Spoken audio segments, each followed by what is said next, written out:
నమస్తే, welcome to 10 TV. Vetting worry Indians ని వెంటాడుతోంది. అసలు ట్రంప్ తీసుకుంటున్న ఈ డెసిషన్స్ ని ఎలా చూడాలి? ఓన్లీ ఇండియా మీదే ఈ ఎఫెక్ట్ పడుతుందా, లేదా ఇతర దేశాల మీద కూడా ఈ ఎఫెక్ట్ పడే అవకాశం ఉందా తెలుసుకుందాం. ఈ రోజు మనతో పాటు జాయిన్ అవుతున్నారు 10 టీవీతో విశ్వేశ్వర్ రెడ్డి గారు, కలవల NRI global Telangana association founder and chairman. నమస్తే అండి విశ్వేశ్వర్ రెడ్డి గారు. నమస్కారం. నమస్కారం సార్, ఇప్పుడు ఈ వెట్టింగ్ టెన్షన్ ని ఎట్లా చూడాలి? ట్రంప్ డెసిషన్స్ రకరకాలుగా మారిపోతున్నాయి. ఇండియన్స్ యుఎస్ వెళ్ళాలనుకునే వాళ్ళ ఆశలుగానే ఉండబోతున్నాయా? ఎలా చూడాలి ఇది? అంటే ఎలా ఉందమ్మా అంటే ఈ వెట్టింగ్, ఎస్పెషల్లీ వెట్టింగ్ గురించి మాట్లాడుకుంటే డొనాల్డ్ ట్రంప్ ఒక స్పెసిఫిక్గా అంటే ఈ కంట్రీ కోసం అని పెట్టింది కాదు. ఈ మధ్యలో మీరు గమనించి ఉంటారు, DS 160 ఫామ్ను కొంచెం రివ్యాంప్ చేశారు. అందులో ఏం చేశారంటే సోషల్ మీడియా ప్రెజెన్స్ గురించి, సోషల్ మీడియా అకౌంట్ గురించి, సోషల్ మీడియా పబ్లిసైజ్ చేయడం గురించి ఓపెన్ అప్ చేశారు. సో అందులో భాగంగానే దాన్ని ఎక్స్టెన్షన్ టు దట్, అంటే ఏదైతే అప్పుడు ఓపెన్ చేశారో దాని ఎక్స్టెన్షన్ టు దట్ ఇంకా బ్యాక్గ్రౌండ్ చెక్ చేయాలి, ఇంకా వీళ్ళకి వాళ్ళకి ఇక్కడ ఏదైతే కంట్రీ లాయాలిటీ కానీ, కంట్రీ సెక్యూరిటీస్ కానివ్వండి, ఇవి అమెరికా రాకంటే ముందే వీళ్ళు ఏ రకంగా బిహేవ్ చేస్తారన్న ఉద్దేశంతో జరుగుతున్న ప్రయత్నం అమ్మా. అంతేగాని దాన్ని బాగా సీరియస్గా తీసుకోవాల్సిన అవసరం లేదు. ఎందుకంటే ట్రంప్ అడ్మినిస్ట్రేషన్ వచ్చాక, ట్రంప్ 2.0లో ట్రంప్ అడ్మినిస్ట్రేషన్ కంప్లీట్ వరకు కూడా ఇటువంటి డైనమిక్ గా ఛాలెంజెస్ ఉంటాయి. అంటే ఇప్పటి వరకు ఏజ్ ఓల్డ్ ఇమిగ్రేషన్ సిస్టమ్ ఉందమ్మా. దాన్ని ఏజ్ ఓల్డ్ ఇమిగ్రేషన్ సిస్టమ్ లో ఎక్కడెక్కడైతే లూప్ హోల్స్ ఉన్నాయో ఆ లూప్ హోల్స్ అన్ని కూడా ఎక్కడెక్కడైతే వాటిని ఫిల్ చేస్తున్నారు, ఆ గుంతలన్నీ పూడ్చుకుంటూ వస్తున్నారు. అందులో భాగంగానే కొన్ని ప్రయత్నాలు జరుగుతున్నాయి. ఇంకొకటి ఏంటంటే immigration to the United states అనేది ఒక కంట్రీ స్పెసిఫిక్ ఉండదమ్మా. ప్రపంచవ్యాప్తంగా ఉన్న వాళ్ళందరూ కూడా అమెరికాకు రావడానికి ఉండే ప్రోగ్రామ్ అది. డిపార్ట్మెంట్ ఆఫ్ స్టేట్ ఏం చేస్తుందంటే అక్రాస్ ద గ్లోబ్ ఉన్న యుఎస్ కాన్సులేట్స్ కానివ్వండి, యుఎస్ ఎంబసీస్ కానివ్వండి, వాటి నుంచి వాళ్ళు ఆ వీసా ప్రాసెస్ కానివ్వండి, అటువంటి కాన్సులర్ అఫైర్స్ నుంచి ఆ వీసా ప్రాసెస్ చేస్తుంటారు. సో ఇది ఇండియా ఇంట్రెస్ట్ లో పెట్టుకొని మొదలు పెట్టింది కదమ్మా, ఇది గ్లోబల్ ఇంట్రెస్ట్. గ్లోబల్లో వాళ్ళకి ఏదైతే కొన్ని సోకాల్డ్ కంట్రీస్ ఉన్నాయో ఆ కంట్రీస్ లో నుంచి ఎక్కువ థ్రెట్ ఉందని అనుకుంటారో, ఎక్కడైతే వాళ్ళకు లాయాలిటీ ఉండదు అనుకుంటారో, ఎక్కడైతే నేషనల్ సెక్యూరిటీకి ఇబ్బంది అవుతుంది అనుకుంటారో ఆ కంట్రీల మీదనే ప్రైమరీ ఫోకస్ ఉంటుంది. ఇండియా అంటే that does not mean that India applicants ని బ్యాక్గ్రౌండ్ చెక్ చేయరని కాదు, కానీ మన వాళ్ళ దాంట్లో మెజారిటీ పీపుల్ అయితే ఇటువంటి ఈ థ్రెట్ కానివ్వండి, సెక్యూరిటీ వయలేషన్ కానీ, లా ఆఫ్ ద ల్యాండ్ ఇది వయలేషన్ చేయని కానీ పర్సంటేజ్ వైజ్ చూస్తే చాలా తక్కువ మంది ఉంటారమ్మా.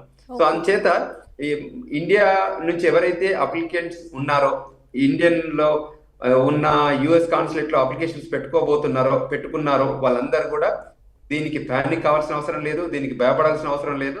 ఓన్లీ థింగ్ ఏంటంటే మనం చేసే కార్యక్రమంలో వాళ్ళు ఏది చెప్తే ఇన్స్ట్రక్షన్స్ అది ఫాలో కావడమే. సో అందులో జరిగినంతసేపు మనం ఏమాత్రం ఇబ్బంది పడాల్సిన అవసరం లేదు. ఏమైనా క్వశ్చన్స్ ఉంటే they can reach out to us. మన లా ఆఫీస్ కూడా ఉంది వాషింగ్టన్ డీసీలో. అదేవిధంగా మన గ్లోబల్ తెలంగాణ అసోసియేషన్ కూడా మేము హెల్ప్ చేస్తున్నాం. ఎవరికైనా క్వశ్చన్స్ కన్సర్న్స్ ఉన్నా కూడా మేము వివిధ రూపకంగా మేము వాళ్ళకి గైడ్ చేస్తున్నాం, ఎడ్యుకేట్ చేస్తున్నాం, కౌన్సిల్ చేస్తున్నాం. అవన్నీ కూడా జరుగుతున్నాయి క్రమంలో. సో అంచేత ఎవరు ఇబ్బంది పడాల్సిన అవసరం లేదు, ప్యానిక్ కావాల్సిన, అన్నిటికంటే ముఖ్యం ప్యానిక్ కావాల్సిన అవసరం లేదు. This is a standard process that they incorporating to the globe. Okay sir, ఇంకొక డౌట్ ఏంటంటే ఇప్పుడు వీసావి కూడా చాలా వరకు ప్రొలాంగ్ అవుతున్నాయి వీసా ఇంటర్వ్యూస్. ఇంకొకటి 10 years బ్యాక్ కాల్ హిస్టరీ అడుగుతున్నారు. లేటెస్ట్ మనం న్యూస్ చూసినట్లయితే మన సోషల్ మీడియాకి సంబంధించి 5 years బ్యాక్ హిస్టరీ కానీ, మన పోస్టులు కానీ ఇదంతా వెరిఫికేషన్లో ఉంటుంది అని చెప్తున్నారు. అంటే మీరు ప్యానిక్ అవ్వద్దు అని చెప్పినా కూడా ఒక రకంగా ప్యానిక్ అయిపోతున్నారు. ఎందుకంటే యుఎస్ వెళ్ళాలి, అక్కడ జాబ్ చేయాలి అనే కోరిక ఉన్న వాళ్ళకు కూడా ఇది ఒక క్వశ్చన్ మార్క్ అయిపోయింది ఇప్పుడు. సో ఏం చెప్తారు? ఏమంటారంటే మనం సోషల్ మీడియా మీద ఉండొద్దు అనలేము, సోషల్ మీడియా బ్రౌజ్ చేయొద్దు అనలేము, సోషల్ మీడియాలో పోస్ట్ పెట్టొద్దు అనలేము. ఎందుకంటే మన లిమిటెడ్ ఫ్రేమ్వర్క్లో మనం చేసుకోవచ్చండి. సోషల్ మీడియా బ్రౌజింగ్ కానివ్వండి, పోస్టింగ్స్ కానివ్వండి, రైటింగ్ కామెంట్స్ కానివ్వండి, మనం రాయొచ్చు. ఎప్పుడైనా పర్సనాలిటీని బయటకు వస్తుంది కదండి. వాళ్ళు ఏమైతే పర్సనాలిటీస్ ఉంటాయో, కొందరు మూవీ సైడ్ చూస్తుంటారు, కొందరు ఎంటర్టైన్మెంట్, కొందరు టూరిజము, అంటే వెబ్లోకి వచ్చి, అంటే సోషల్ మీడియాలో నేను అనేది. సో కొందరు ఎడ్యుకేషన్ సైడ్ వెళ్తుంటారు, కొన్ని రీసెర్చ్ సైడ్ వెళ్తుంటారు, కొందరు టెక్నాలజీ సైడ్. అందులో చాలా కంటెంట్ ఉంది కదా వెబ్లో, సోర్స్లో. సో అంచేత మనం ఎక్కడైతే కంట్రీ లాయాలిటీగా ఉండి, కంట్రీ సైడ్లో కాకుండా ప్రొటెస్ట్ చేస్తూ, కంట్రీ రూల్స్ను వయలేట్ చేస్తూ అటువంటి ఐడియాలజీ ఉంటే తప్పకుండా మేము ఎంకరేజ్ చేయం. వాళ్ళు మీరు ఇక్కడే ఉండండి, ఈ కంట్రీలో ఉండండి, మీరు ఏ రకంగానైతే ఆలోచన ఉందో అది మీరు ఇక్కడ చేసుకోవచ్చు. కానీ అమెరికా వెళ్ళాలనుకున్న ప్రతి విద్యార్థి కానివ్వండి, ఎవరైతే స్కిల్డ్ వర్కర్ కానివ్వండి, వాళ్ళు American immigration national act rules framework లో కానివ్వండి, national security US mainland national సెక్యూరిటీలో కానివ్వండి, ఇంకా ఏది చెప్పినా అంటే కంట్రీకి లాయాలిటీ కానివ్వండి, ఇది ఎందుకంటే వీఆర్ ఆల్ నాన్ ఇమిగ్రెంట్ అమ్మా, అందరం వెళ్ళిన వాళ్ళంతా అక్కడ నాన్ ఇమిగ్రెంట్గా ఉంటాం. నాన్ ఇమిగ్రెంట్ అంటే it's a temporary privilege. Mark my words, it is a temporary privilege, it is not your right to stay in that country. So అంచేత ఈ టెంపరీ ప్రివిలేజ్ను how you best we can convert to the permanent residency అనేది ఒక smart act అమ్మా. So అందులో భాగంగానే we can guide them. ఈ లైన్లో వెళ్తే మీరు temporary residency to permanent residency to naturalisation citizenship వరకు కూడా మీరు వెళ్ళే ఆస్కారం ఉంటుంది. కానీ మనం వయలేట్ చేస్తే టెంపరీ స్టేటస్ నుంచే మనల్ని వీసా క్యాన్సిల్ చేసి డిపోర్ట్ చేయగలిగే అవకాశం కూడా ఉందమ్మా. అంటే ఇప్పుడు ఈ వెట్టింగ్ ప్రాసెస్ జాతీయ భద్రత, ప్రజా భద్రత అని చెప్పేసి ట్రంప్ ప్రభుత్వం చెబుతుంది. అంటే ఇలాంటి స్క్రూటినీని మన ఇండియా కూడా స్టార్ట్ చేయాల్సిన అవసరం ఉందంటారా? ఏం చెప్తారు?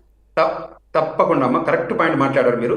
ప్రతి దేశం చేయాలి, అంటే మన దేశమే కాదు, ప్రతి దేశం అంటే ప్రపంచంలో ఉన్న ప్రతి దేశం కూడా ఆ దేశ సార్వభౌమాధికారం, ఆ దేశ భద్రత, ఆ దేశం గురించి law of the land obey చేసే వాళ్ళే ఆ దేశంలో ఉండాలి అనేది ప్రతి దేశం రావాలి. ఎస్పెషల్లీ మీరు అన్నట్టు భారతదేశం కూడా అందులో తప్పకుండా తగు చర్యలు తీసుకోవాలి, తగు భద్రత తీసుకోవాలి, ఆ ఫ్రేమ్ వర్క్ లో ఉన్న తగు రూల్స్ కూడా క్రియేట్ చేసుకోవాలి. ఒకవేళ ఓల్డ్ రూల్స్ లేకపోతే వాటిని కూడా రీఇంపోజ్ చేయాల్సిన బాధ్యత కూడా భారత ప్రభుత్వం చేతుల్లో ఉంది. అంటే ఇప్పుడు అమెరికాలో ఉన్న వాళ్ళందరినీ బయటకు పంపించాలనే ప్రాసెసే జరుగుతుంది అనుకోవచ్చా? ఎందుకంటే అక్కడ ఉన్న స్థానికులకు ఎక్కువగా ఉపాధి కల్పించాలనే కోణంలో ట్రంప్ డెసిషన్స్ ఉన్నాయనుకోవచ్చా? ఒకవేళ టాలెంటెడ్ పీపుల్ అంతా ఇప్పుడు యుఎస్లో ఉన్నారు, వాళ్ళందరినీ బయటకు పంపిస్తే అంత టాలెంట్ యుఎస్ పీపుల్లో ఉందా అనేది కూడా ఇక్కడ ఒక క్వశ్చన్ మార్క్. ఏం చెప్తారు? అంటే టిపికల్ గా అమెరికా ఎవరినైనా ప్రపంచవ్యాప్తంగా ఉన్న జనాల నుండి స్కిల్డ్ లేబర్ను తీసుకుంటారమ్మా. అదేవిధంగా మనీ అంటే ఎవరి దగ్గర అయితే ట్రెజరీ ఉందో, ఎవరి దగ్గర అయితే టాలెంట్ ఉందో, ఈ రెండు సెక్టర్స్లో తీసుకుంటారు కంట్రీ లోపలికి.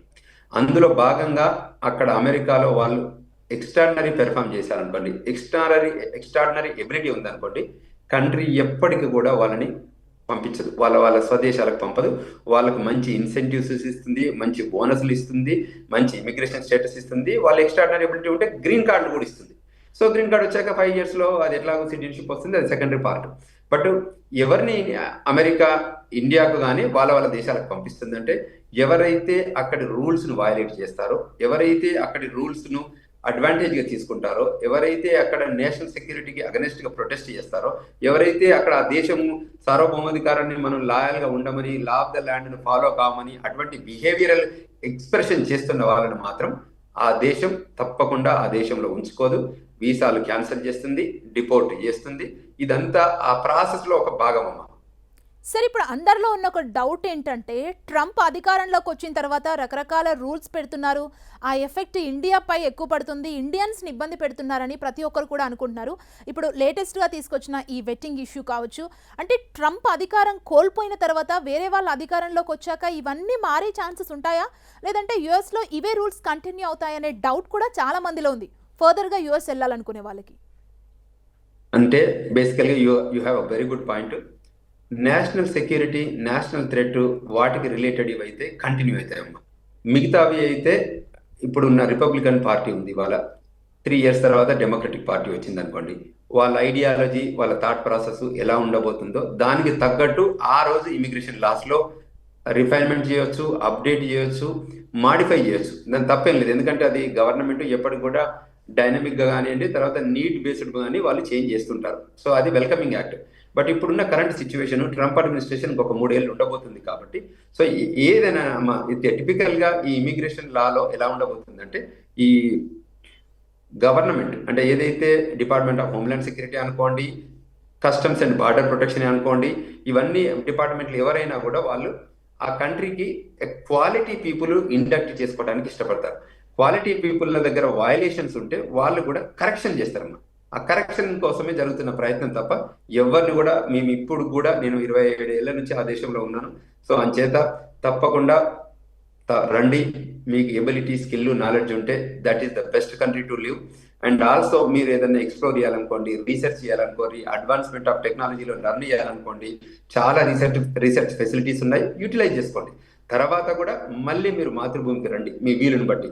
మాతృభూమికి వచ్చి మన బ్రెయిన్ గెయిన్ చేసుకొని ఈ భారతదేశానికి, ఇండియాకి మీకు ఎంత ఇతోధికంగా వీలైతే ఆ రకంగా మీరు సర్వీస్ చేయవచ్చు, కాంట్రిబ్యూట్ చేయవచ్చు, తర్వాత టెక్నాలజీని మనం షేర్ చేసుకోవచ్చు. సో అంచేత మనం nothing to worry, especially Indian diaspora or ఈ తెలుగు ప్రజలందరికీ కూడా విజ్ఞప్తి చేస్తున్నాం. ఒక పద్ధతి ప్రకారం, ఒక ప్రాసెస్ ప్రకారం, ఒక ఐడియాలజీ ప్రకారం వెళ్తే మనల్ని ఎవ్వరు ఆపలేరు, మనల్ని ఇండియా కూడా పంపలేరు. సో అంచేత ఎక్కడైతే వయలేషన్స్ ఉంటాయో, ఈ మధ్య మేము గమనించింది ఏంటంటే గత 2-3 సంవత్సరాలుగా మేజర్గా ఎక్కువ జరుగుతుందంటే థెఫ్ట్ కేసులలో ఎంగేజ్ అవుతున్నారు, తర్వాత ఏదైతే అక్కడ డియుఐ కేసులలో ఉంటున్నారు, మనీ లాండరింగ్ కేసులలో ఉంటున్నారు, అట్లా వయలేషన్స్ చేస్తున్నారు. కాబట్టి ఆ పర్టికులర్ ఏరియాలో వాళ్ళు కరెక్షన్ చేస్తున్నారమ్మా. Okay sir. అంటే ఇంకొక డౌట్ ఏంటంటే, ఇప్పుడు ట్రంప్ తీసుకొస్తున్న ఈ డెసిషన్స్, అంటే ప్రతి డెసిషన్ కావచ్చు, ట్రంప్ అధికారంలోకి వచ్చాక ఇప్పుడు లేటెస్ట్గా ఈ వెట్టింగ్ డెసిషన్, అంటే ఓన్లీ ఇండియా వాళ్ళే ఉండరు, యూఎస్లో రకరకాల కంట్రీస్కి చెందిన వాళ్ళు, అక్కడ టాలెంటెడ్ పీపుల్ చాలామంది జాబ్ చేస్తున్నారు. ఓన్లీ ఇండియా పైనే కాకుండా ఇంకా ఇతర ఏ దేశాల మీద ఈ ఎఫెక్ట్ పడే ఛాన్స్ ఉంది, ఈ వెట్టింగ్ ఎఫెక్ట్? అంటే బేసికల్ ఇప్పుడు ఏమవుతుంది అమ్మా, ఇండియా నుంచి వచ్చిన వాళ్ళు ఎక్కువ మంది వస్తున్నారు ఈ మధ్యలో. అంటే మీరు వీసా కాన్సులేట్స్ చూస్తే వాళ్ళ కాన్సులేట్స్ పెరుగుకుంటా వెళ్తున్నాయి ఇండియాలో. కొన్ని కంట్రీస్ లో తగ్గుకుంటా వస్తాయి. అంటే అక్కడ ఉన్న జనాలు రాలేదనుకోండి, అక్కడ నుంచి వచ్చే విండో యాక్టివిటీ జరుగుతలేదు అనుకోండి, తగ్గిస్తారు. ఇప్పుడు వాళ్ళ Hyderabad consulate is the biggest US consulate in South Asia అండి, నాట్ ఇండియా. టోటల్ సౌత్ ఏషియాలోనే biggest consulate is our Hyderabad Telugu consulate, అంటే తెలుగు ల్యాండ్ లో ఉన్నది. అంటే విచ్ మీన్స్ ఏంటి, ఆంధ్రప్రదేశ్ నుంచి కానివ్వండి, అదేవిధంగా తెలంగాణ నుంచి కానివ్వండి, చాలా మంది అమెరికాకు మైగ్రేట్ అవుతున్నారు వేరియస్ సిటీస్కు. కాబట్టి వాళ్ళకు టేక్ కేర్ చేయడానికి కోసం ఈ కాన్సెప్ట్ పెట్టారు. అదేవిధంగా ప్రపంచవ్యాప్తంగా వేరు వేరు దేశాలలో పెట్టి ఉండొచ్చు. అక్కడ ఏంటంటే నీడ్ బేస్డ్ మీద, అక్కడ వాళ్ళ దేశంలో ఉన్న టాలెంట్ వాళ్ళు ఎంతమంది వస్తున్నారు చూసి దాన్ని బట్టే దాన్ని ముందుకెళ్తారు తప్ప అదర్వైజ్ వాళ్ళు ముందుకెళ్లరు. సో దాన్ని బట్టే ఎక్కడైతే నీడ్స్ ఉంటే వాళ్ళ మీదనే కరెక్షన్ ఉంటుంది తప్ప ఏదో పర్టికులర్ గా ఉండదు. బట్ ఇట్ ఈస్ ఓన్లీ, మా రిక్వెస్ట్ ఏంటంటే దీన్ని మీరు ప్యానిక్ కావాల్సిన అవసరం లేదు. ఓన్లీ వాళ్ళ డ్యూ డిలిజెన్స్ ప్రాసెస్ కానివ్వండి, వాళ్ళ ఎగ్జిక్యూషన్ ప్రాసెస్ లో భాగంగానే దీనికి చేస్తున్నారు. అది ఇమిగ్రేషన్ లాలో ఉన్న కొన్ని పిట్ ఫాల్స్ కానివ్వండి, లూప్ హోల్స్ కానివ్వండి ఫిక్స్ చేసే భాగంలో. ఎస్పెషల్లీ ఈ మధ్య సోషల్ మీడియా రూపకంగా చాలా మంది ఈ మీడియా పంపించడాలు కానివ్వండి, అదేవిధంగా షేర్ చేయడం కానివ్వండి, కామెంట్ చేయడం కానివ్వండి, అంటే చేంజ్ మేకర్స్. అంటే సోషల్ మీడియాలో చాలా మంది ఇప్పుడు చేంజ్ మేకర్స్ వచ్చారు. సో అందువల్ల వాళ్ళని ఇన్ఫ్లుయెన్సర్స్ అంటారు, చేంజ్ మేకర్స్ అంటారు. వాళ్ళ ద్వారా ఏమైనా నెగిటివ్ ఇంపాక్ట్ ఉండొచ్చు, ఈ కంట్రీ లాయల్టీ తగ్గించవచ్చు, లేకపోతే ఇంకేదైనా టెర్రరిజం కి రిలేటెడ్ షేర్ చేసే ఆలోచన ఉన్నారనుకోని దానికే ఇది చేస్తున్న ప్రయత్నం తప్ప మన వాళ్ళు వెళ్ళే F1 స్టూడెంట్ కానీ, మన వాళ్ళు వెళ్ళే H1 స్టూడెంట్లు కానీ మెజారిటీ 98% వాళ్ళందరికీ కూడా ఏ మాత్రం ఇబ్బంది ఉండదు. వాళ్ళు ఇక్కడ క్రిమినల్ బ్యాక్గ్రౌండ్ కానీ, ఫైనాన్షియల్ ఇష్యూస్ కానీ, తర్వాత కంట్రీ లాయల్టీ దాని మీద కానీ మనల్ని ఎప్పుడు కూడా క్వశ్చన్ చేయాల్సినంత ఉండదు. ఎందుకంటే మనం we are thorough loyal to the country. Sir, ఇప్పుడు ఈ 5 years బ్యాక్ సోషల్ మీడియాకి సంబంధించిన డేటాను కూడా వాళ్ళకి సమర్పించాలని చెప్తున్నారు. And at the same time 10 years back నుంచి వాళ్ళు యూజ్ చేసిన ఫోన్ నెంబర్స్ అండ్ ఫ్యామిలీ మెంబర్స్కి సంబంధించిన డీటెయిల్స్ కూడా ఇవ్వాలంటున్నారు. అంటే మనం సోషల్ మీడియా గురించి మాట్లాడుకుంటే ఈ రోజుల్లో మనకు ఒకటి సోషల్ మీడియాలో రీల్ వచ్చిందంటే ప్రతిదీ షేర్ చేస్తాం. అది ఫన్ కోసం కావచ్చు, లేదంటే ఒక మెసేజ్ కోసం కావచ్చు. సో ఇక నుంచి ఇండియన్స్ కూడా కొంతమంది, అంటే యూఎస్ వెళ్ళాలనుకునే వాళ్ళు కాస్త ఆలోచించాల్సిన అవసరం ఉందంటారా ఈ సోషల్ మీడియా ప్లాట్ఫామ్ మీద? 100% అమ్మా సుమ గారు, దట్ ఈస్ 100%. మంచి క్వశ్చన్ చెప్పారు. ఇది మన ఫ్రేమ్వర్క్ లో మీరు ఎంజాయ్ చేసుకోండి. ఒక మంచి కామెడీ తీసుకోండి, మంచి ఇన్ఫర్మేషన్ తీసుకోండి, మంచి నాలెడ్జ్ అనుకోండి, మంచి టెక్నాలజీ ఇన్ఫర్మేషన్ అనుకోండి, లేదంటే మీరు అన్నట్టు ఎంటర్టైన్మెంట్ లో చాలా వస్తాయి రీల్స్, దాన్ని షేర్ చేసుకోండి. మంచి clear, my voice is loud and clear కదా మా సుమ. ఇది ఏంటంటే ఇందులో మీరు ఎక్కడ కూడా ఇంకా జరగదు. మీరు you continue use the social media, you continue do this activity. ఏది మేము ఆపేస్తున్నాం అంటే కంట్రీ లాయల్టీ కానివ్వండి, కంట్రీ సెక్యూరిటీ కానివ్వండి, నెగటివ్ ఇన్ఫ్లుయెన్సెస్ కానివ్వండి, లేకపోతే టెర్రరిజం యాక్టివిటీస్ కానివ్వండి, లేకపోతే అక్కడ ఉన్న హేట్రేడ్ స్పీచ్లు కానివ్వండి, తర్వాత హేట్రేడ్ స్ప్రెడ్ చేసే క్రమంలో ఏమైనా చేస్తే మాత్రం you stop there. Don't forward, don't share, don't comment. So ఈ లైన్లో మనం వెళ్ళగలిగితే మాత్రం వాళ్ళకి ఏమాత్రం ఇబ్బంది లేదు.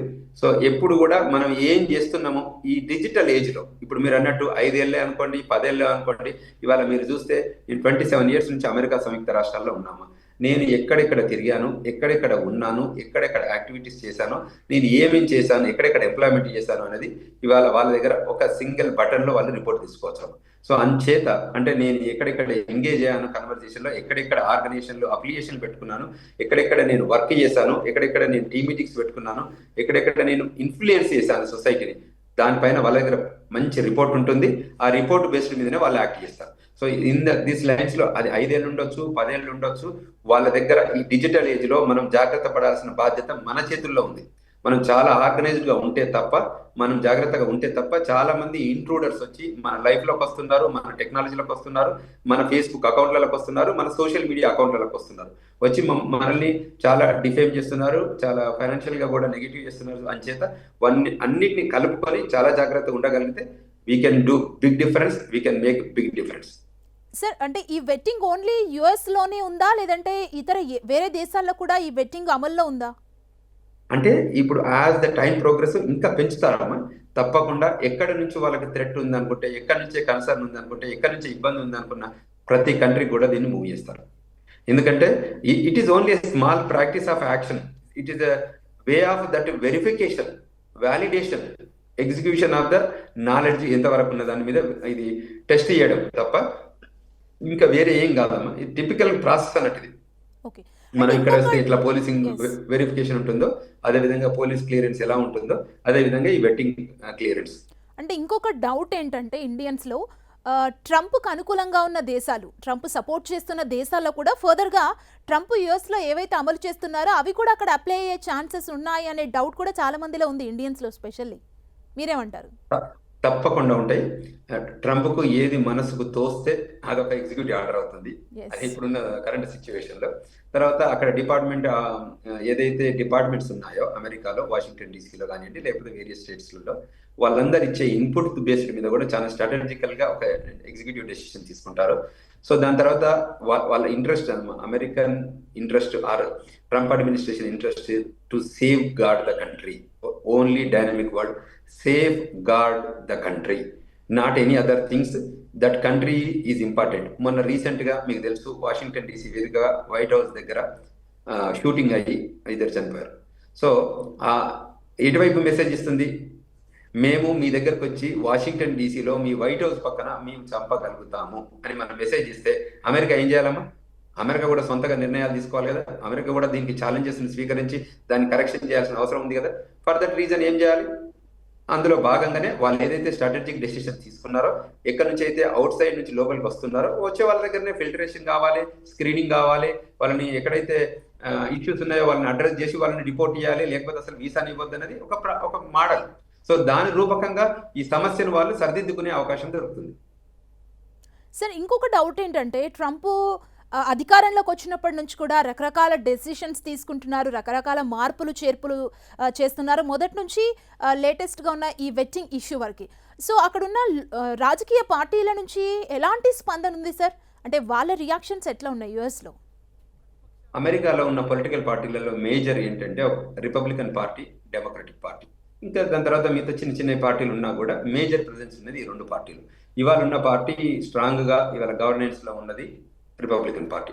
సో డెమోక్రటిక్ పార్టీ కూడా ఇటువంటి దానిలో వాళ్ళు రేజ్ చేయొచ్చు, కన్సర్న్ నుంచి రేజ్ చేయొచ్చు.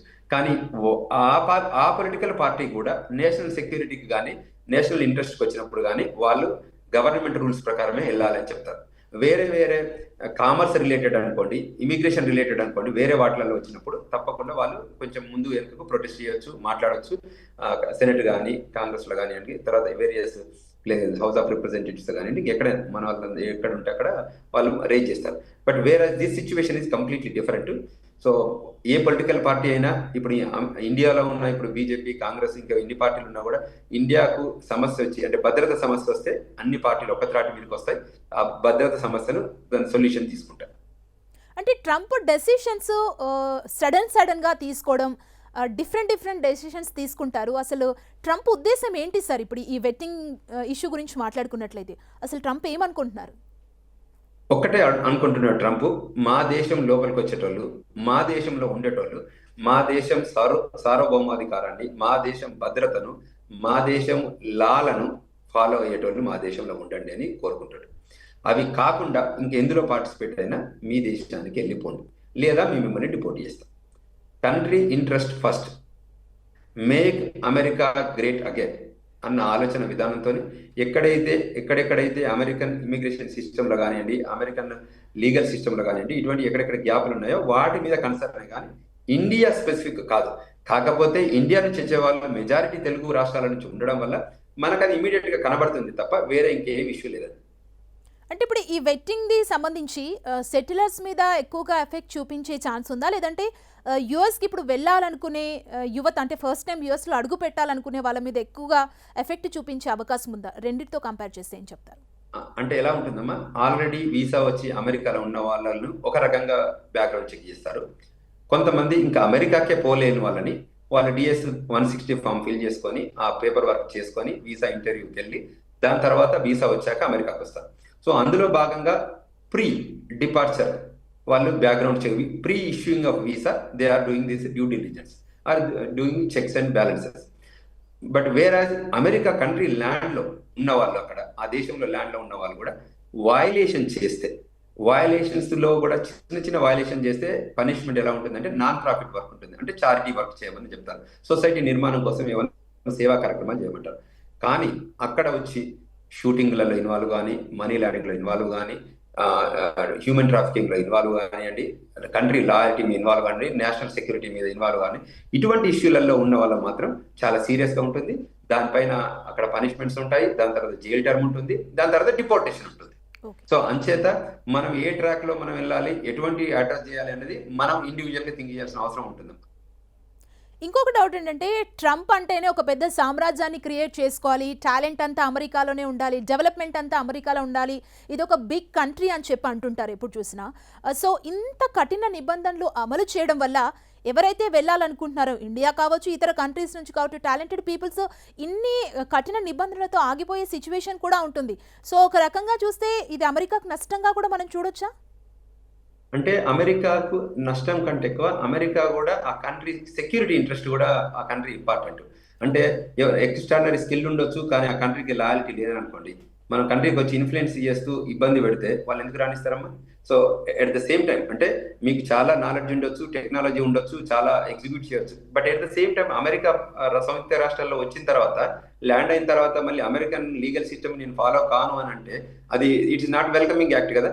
ఇన్ సిమిలర్ లైన్స్ లోనే తప్ప వేరే ఏం లేదు. ఇక్కడ ఎందుకంటే ఈ కొత్తగా ఈ జనరేషన్ లో వచ్చి లాస్ట్ 10 ఏళ్లలో మేము ముందులా ఈ కంట్రీలోకి వచ్చినప్పుడు మేము ఆ కంట్రీ ఆ ఫ్రీడమ్ ని ఎంజాయ్ చేసాం. లా ఆఫ్ ద ల్యాండ్ లో ఎంత ఎంజాయ్మెంట్ ఉంటుందో, మన ఫ్రీడమ్ ఎంత ఉంటుందో అది మేము రియల్ గా చూసాం. ఎప్పుడైతే 2001 సెప్టెంబర్ 11 రోజు ట్విన్ టవర్స్ మీద అటాక్ అయిందో అప్పటి నుంచే వాళ్ళు డిపార్ట్మెంట్ ఆఫ్ హోమ్లాండ్ సెక్యూరిటీ అనే డిపార్ట్మెంట్ నిర్మాణం చేసి దాని తర్వాత నుంచి సెక్యూరిటీ చాలా సీరియస్ గా చేసి ఏదైనా పోర్ట్ ఆఫ్ ఎంట్రీ కానివ్వండి, ఎక్కడ వెళ్ళిన ట్రావెల్ కానీ చాలా సెక్యూర్ గా ఉంచుతున్నారు. సో ఇదంతా హిస్టారికల్ యాక్టివిటీ. సో అంచేత ఇప్పటి నుంచి ఇంకా ఫ్యూచర్ లో ఇంకా అంటే whatever happen in the past, but ఇప్పుడు ఇంకా ఫ్యూచర్ లో ఇంకా the more you are going to experience, the more you are going to understand, the more. కానీ ఎండ్ ఆఫ్ ద డే మనకు if that person or personal ఎవరైతే ఉన్నారో వాళ్ళు, if they are organised, if they are loyal, if they are doing right things, they don't need to worry anything. తప్పకుండా visas issue చేస్తారు, green card issue చేస్తారు, citizenship కూడా ఇస్తారు. Sir ఇంకొక చిన్న డౌట్ ఏంటంటే, అమెరికాలో ఉన్న ఈ చట్టాలు ఏవైతే ఉన్నాయో అక్కడున్న అమెరికన్స్కి అండ్ ఎన్ఆర్ఐలకు కూడా సేమ్ ఉంటుందా, లేదంటే ఇప్పుడు మనకి ఎలా అయితే స్క్రూటినీ జరుగుతుందో వాళ్ళలో కూడా కొన్ని సిచ్యువేషన్స్లో అలా జరుగుతుంటుందా? అసలు ఎలా ఉంటుంది ఈ సినారియో అక్కడ? కంట్రీ లోపలికి వచ్చాక అందరూ equal. Once you are inside the country you are all equal. ఏవైనా కన్సర్న్స్ ఇష్యూస్ ఉంటే, వాళ్ళు కేసెస్ ఉంటే కేసు వర్సెస్ చేస్తారు తప్ప వీళ్ళు ఇండియన్ చేశారు. ఇప్పుడు ఎగ్జాంపుల్ ఒక థెఫ్ట్ జరిగింది అనుకోండి, టర్కీ వాళ్ళు చేశారు, ఇండియన్స్ చేశారు, మెక్సికో వాళ్ళు చేశారు అనుకోండి, ముగ్గురికి ఎవరు చేసినా అది ఏ కంట్రీ నుంచి వచ్చి కూడా చేసి థెఫ్ట్ కేసు చేస్తే ఆ కౌంటీ రూల్స్ ప్రకారం జస్టిస్ వాళ్ళకి పనిష్మెంట్ ఇస్తారు. సార్ చివరిగా ఇండియా నుంచి ఇప్పుడు ప్రెజెంట్ వెళ్ళాలనుకునే వాళ్ళకు మీరు ఎలాంటి సజెషన్స్ ఇస్తారు? అండ్ ఆల్రెడీ అక్కడ ఉన్న సెటిలర్స్కి, ఎన్ఆర్ఐస్కి ఏం చెప్తారు? కరెక్ట్. వచ్చే వాళ్ళందరినీ తప్పకుండా రావాలి, ఈ కంట్రీ లోపల ఎక్స్పీరియన్స్ కావాలి, ఎక్స్పోజర్ తీసుకోండి, మంచి నాలెడ్జ్ గెయిన్ చేసుకోండి, గ్లోబల్ థాట్ ప్రాసెస్ బిల్డ్ చేసుకోండి. మళ్ళీ మీకు ఆ కంట్రీలో ఉండి పని చేసుకోవాలనుకుంటే H1 ప్రోగ్రామ్కి వెళ్ళండి, గ్రీన్ కార్డ్ తీసుకోండి, సిటిజన్షిప్ తీసుకోండి. అది ఒక పాత్ టు సిటిజన్షిప్ ప్రోగ్రామ్ లాగా ఉంటుంది. లేదు నేను I don't want to stay in America, I just want to get educated and come back to the India అని అనుకున్నారు అనుకోండి, తప్పకుండా ఆ ట్రాక్ కూడా ఉంటుంది. As soon as you complete your masters కొంచెం ప్రాక్టికల్ ట్రైనింగ్ చేసుకొని తప్పకుండా ఇండియాకి రావచ్చు, ఇండియాలో వచ్చి మంచిగా సెటిల్ కావచ్చు. మీరు ఏదైతే బ్రెయిన్లో గెయిన్ చేశారో ఆ గెయిన్ చేసిన నాలెడ్జ్ని ఇక్కడ రివర్స్ ఇక్కడ మనం తీసుకొచ్చి ఇండియాలో ఇన్కార్పొరేట్ చేసి మంచి బిజినెస్ చేసుకుంటూ ప్రమోషన్ చేసుకునే అవకాశాలు ఉన్నాయి. Okay, thank you so much అండి విశ్వేశ్వరరెడ్డి గారు. 10 టీవీతో జాయిన్ అయ్యారు. ఈ వెట్టింగ్ ప్రాసెస్కి సంబంధించి ఒక ఆందోళన ఉండే ఇండియన్స్లో చాలా క్లారిఫికేషన్ ఇచ్చారు. సో వెళ్ళాలనుకునే వారు కూడా చాలా వెల్కమింగ్గా అమెరికా ఉంటుందంటూ కూడా చాలా మంచి విషయాలు తెలియజేశారు. Thank you so much sir. Thank you very much. So views చూశారు కదా, ఇది వాటి స్పెషల్ ఇంటర్వ్యూ. మరో ఇంటర్వ్యూతో మళ్ళీ కలుద్దాం. చూస్తూనే ఉండండి 10 టీవీ.